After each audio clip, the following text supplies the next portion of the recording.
নমস্কার বন্ধুরা, আরম্ভ হতে চলেছে আংশিক খণ্ডগ্রাস সূর্যগ্রহণ। দিনের বেলাতেই গোটা পৃথিবী জুড়ে নেমে আসবে ভয়াবহ অন্ধকার, যার ফলে আগেভাগেই জনসাধারণের মধ্যে পড়ে গিয়েছে শোরগোল। আংশিক খণ্ডগ্রাস সূর্যগ্রহণে বিশাল প্রভাব পড়বে বিশ্ববাসীর জীবনে। বিগত প্রায় 150 বছরের মধ্যে সবথেকে বড় ও বিরল মহাজাগতিক সূর্যগ্রহণ শুরু হচ্ছে। এই গ্রহণটির বিশেষত্ব রয়েছে অনেক বেশি, কারণ এই সূর্যগ্রহণটির স্থায়িত্বকাল 3 ঘন্টা 53 মিনিট, অর্থাৎ 4 ঘন্টার কাছাকাছি সময় ধরে চলতে থাকবে। মাঝে মধ্যেই বিশ্ববাসী নানা রকম মহাজাগতিক ঘটনার সাক্ষী থাকে, যার মধ্যে এই গ্রহণটি অনেক বেশি প্রভাবশালী। তো বন্ধুরা, ভারতবর্ষ ও বাংলাদেশের কোন কোন জায়গা থেকে দেখা যাবে এই গ্রহণটি, তার পাশাপাশি ভারতবর্ষ ও বাংলাদেশের সময় অনুযায়ী এই গ্রহণটি কখন শুরু হবে এবং কখন শেষ হবে, গ্রহণের মধ্য সময় কখন থাকছে, কতক্ষণ পর্যন্ত গ্রহণের প্রভাব, সূতককাল কখন থেকে শুরু হচ্ছে, গ্রহণের সময় কি কি নিয়ম কানুন আপনারা পালন করবেন, বিশেষ করে গর্ভবতী মহিলা ও শিশুরা এই সময়ে কি কি করবেন আর করবেন না। তো এই সমস্ত বিষয়কে কেন্দ্র করে বড় বড় জ্যোতিষবিদ তথা তাবর তাবর বিজ্ঞানীরা কি কি সতর্ক বার্তা জানিয়ে দিয়েছেন, তো তাই কিন্তু আমি আজকে আপনাদেরকে জানিয়ে দেব এই ভিডিওটির মাধ্যমে। তাই বিস্তারিতভাবে জানতে হলে অবশ্যই ভিডিওটিকে শেষ পর্যন্ত মনোযোগ সহকারে দেখবেন এবং আপনার জেলার গ্রহণ সম্পর্কিত যে কোনো গুরুত্বপূর্ণ খবরের আপডেট সবার প্রথমেই পেতে হলে অবশ্যই নিজের জেলার নামটি কমেন্ট বক্সে জানিয়ে রাখবেন।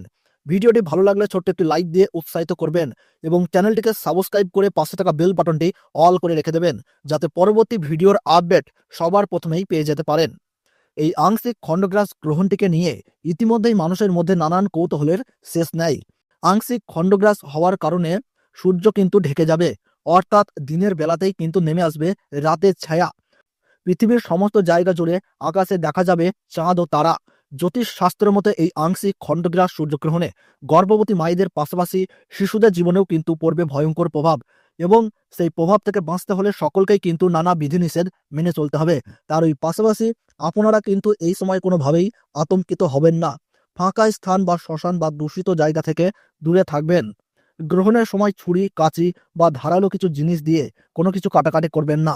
এই সময় কারোর সাথে মনোমালিন্য, ঝগড়া বা বিবাদে জড়াবেন না। নখ বা চুল কাটা থেকে বিরত থাকুন। গ্রহণ শুরু থেকে শেষ হওয়ার সময় পর্যন্ত কোনো কিছু খাবেন না। তার ওই পাশাপাশি অপরের নিন্দা করবেন না, তাতে কিন্তু আপনার জীবনে খারাপ প্রভাব পড়তে পারে। এবং গ্রহণ শেষ হলে অবশ্যই স্নান করবেন এবং নিজ নিজ ইষ্ট দেবতার পাঠ করবেন। সেই সঙ্গে গরিব মানুষদের দান ও সেবা দেওয়ার চেষ্টা করুন।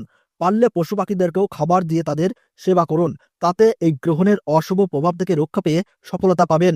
তো ভারতবর্ষ ও বাংলাদেশ থেকে এই আংশিক খণ্ডগ্রাস সূর্যগ্রহণ শুরু হচ্ছে 29শে মার্চ 2025 সাল, বাংলা 15ই চৈত্র 1431 সাল শনিবার।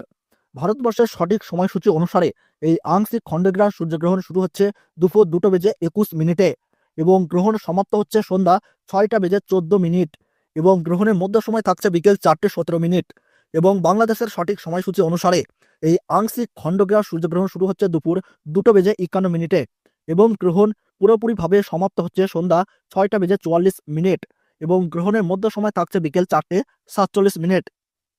গ্রহণের গাসমান রয়েছে 0.937। এই গ্রহণ ভারতবর্ষের কলকাতা, উত্তরবঙ্গ ও দক্ষিণবঙ্গ সহ সমস্ত জায়গা ও বাংলাদেশের ঢাকা, ময়মনসিংহ, রংপুর, ব্রাহ্মণবাড়িয়া, কুমিল্লা, খুলনা, বরিশাল, রাজশাহী, শিলাহাট সহ সমস্ত জায়গা থেকেই দেখা যাবে এবং আমেরিকা, আফ্রিকা, ইউরোপ ও রাশিয়ার উত্তরাঞ্চল থেকে দৃশ্যমান হবে। তো বন্ধুরা, ভিডিওটি ভালো লাগলে এবং গ্রহণ সম্পর্কে প্রতি মুহূর্তের গুরুত্বপূর্ণ সঠিক আপডেট পেতে হলে অবশ্যই ভিডিওটিকে একটি লাইক করবেন এবং চ্যানেলটি সাবস্ক্রাইব করে পাশে থাকা বেল বাটনটি অল করে রেখে দেবেন। তাহলে সকলে সুস্থ থাকুন, ভালো থাকুন, ধন্যবাদ।